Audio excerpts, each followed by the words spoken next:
స్వప్న ఉప్మాని పక్కింటి సుబ్బమ్మకు ఇస్తుంది. ఏంటమ్మా స్వప్న, ముఖం అలా వాడిపోయింది?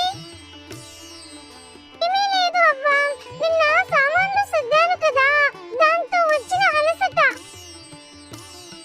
అని స్వప్న అక్కడి నుంచి కంగారు పడుతూ వెళ్ళిపోతుంది.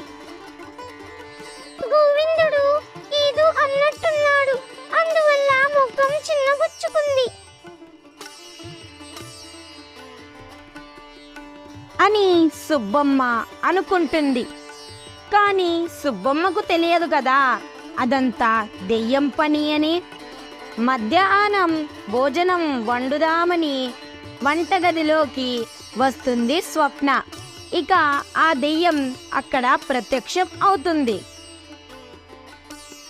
కోడలా, నాకు బాగా ఆకలి వేస్తుంది, నాకు